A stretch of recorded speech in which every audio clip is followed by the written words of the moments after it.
So a quick introduction to Deer.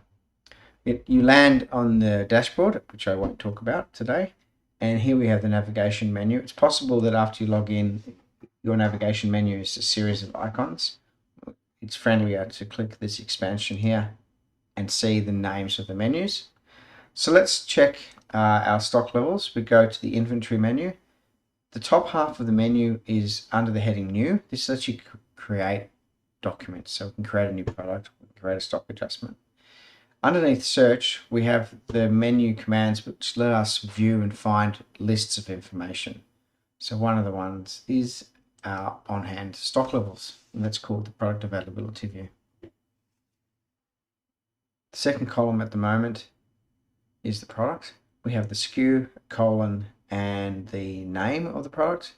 We have a warehouse, which Deer calls a location, and we have some stock information. On hand is what's physically under the roof. Available is what's on hand less the quantity committed to current sales orders.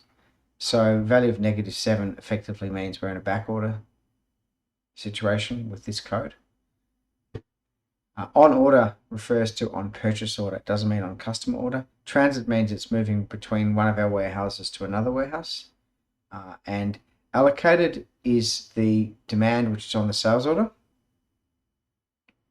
So on hand minus allocated brings to available. Now we have two hyperlinks in this row.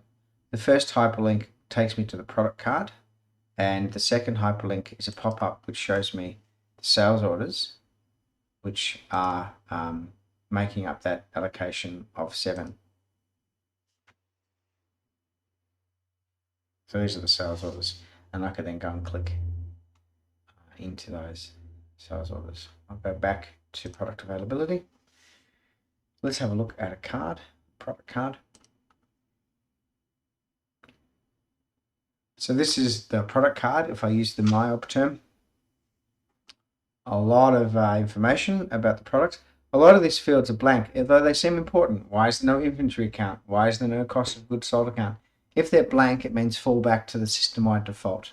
And that's how this database has been set up, to use default inventory, revenue, and COGS accounts, and the default sales tax account. We have a range of additional information which can be added to the product. You can specify suppliers, some reorder information. Now, on that one, on reorder information, if I go back to the general high-level card, you'll see there's a couple of information fields for reordering. This is a global setting. Reordering here lets you provide site-specific reorder information. So I'll let you explore that.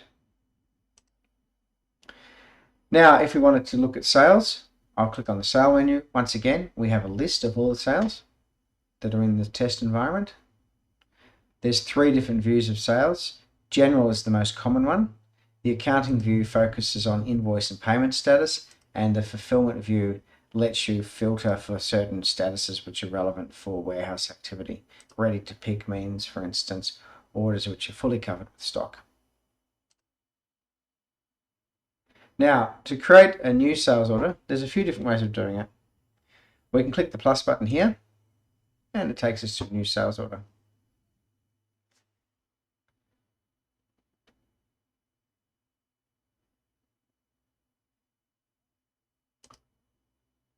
We can choose a customer from the list, or we can type. Now that customer is called Four Seasons Maintenance. If I start typing MAINT, you can see that it searches for any match anywhere in the customer name.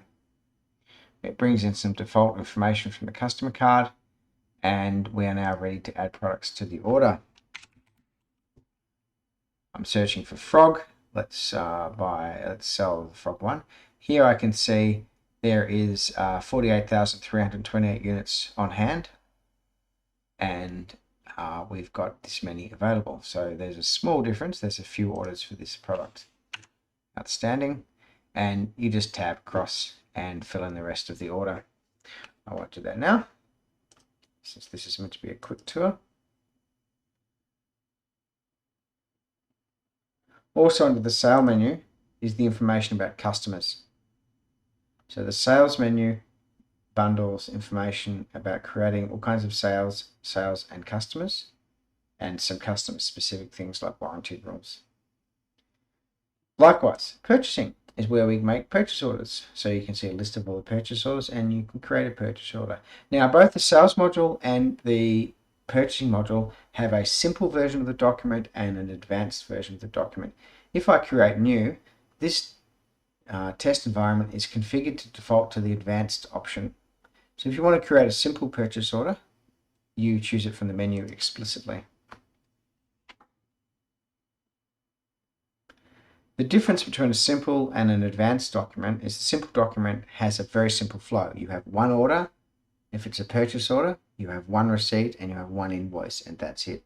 When you have a situation with multiple receipts and multiple invoices, it could be a blanket purchase order, for instance, you would use an advanced purchase order. And it's the same for sales. If you've got an order where you'll be doing multiple shipments or issuing multiple invoices under the one sales order, you would use advanced sales. You can convert a simple sale or a simple purchase order into an advanced one if the circumstances change and you need the features of the advanced order. Reports. DIA's reports are similar to Excel pivot tables. Let's have a look at the sales overview report.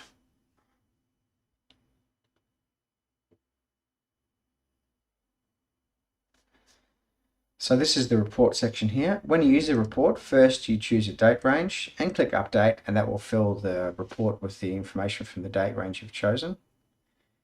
You get a small toolbar of fields you can immediately add to the invoice. So if we wanted to break it down by customer and order number, I pick up the order header and drop it onto the report, and now I'm seeing that.